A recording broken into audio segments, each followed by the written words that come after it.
Assalamualaikum, ketemu lagi bareng Cepitri ya. Gimana kabar kalian buat hari ini? Sehat kan? Alhamdulillah, Cepitri juga sehat. Alhamdulillah, Dede bayinya juga sehat ya.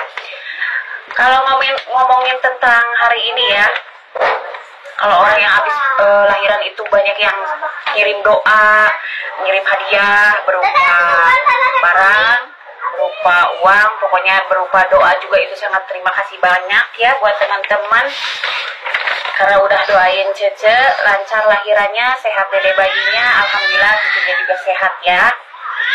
Kalau ngomongin tentang hadiah, Cece dapat hadiah ya, ini dari Korea, dari saudara kerabat ya.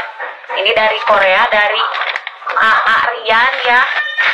Nih yang mau transfer kemarin, katanya mau transfer buat Cece lahiran, sok atau ditransfer. Ini juga dari Korea, alhamdulillah udah nyampe ya, tapi belum tahu isinya apa. Mau tahu isinya apa? Kita buka ya, apa hadiahnya di dalam. Yuk. Nah, kan kemarin ada yang komen nih di kolom komentar, minta nomor WA dong, biar biar transfernya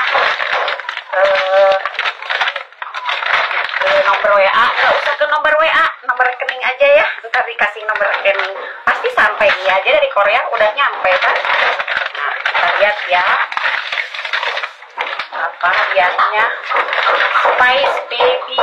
Oh, ini berupa barang ya buat Aryan. Annyeonghaseyo, kamsahamnida, makasih banget ya. Ini udah nyampe nih hadiahnya, berupa, kalau baby udah dimandiin ya, ini bisa buat jemurnya dong. Nah, bisa kita, kalau belum bisa dulu kan bisa bisa ditidurin kan ya, habis mandi dijemur. Di sini namanya Space Baby. Makasih Aryan. Tuh buat teman-teman yang dari Korea aja udah nyampe, nggak usah nomor WA, nomor rekening aja ya kalau mau transfer. Nih, ini hadiahnya. Makasih banget buat Aryan dan keluarga beserta teman-teman yang mendukung Cece, yang mendoakan Cece, yang ngasih hadiah berupa apapun, kerabat, saudara. Makasih banget. Alhamdulillah ya, udah nyampe. Makasih, bye-bye.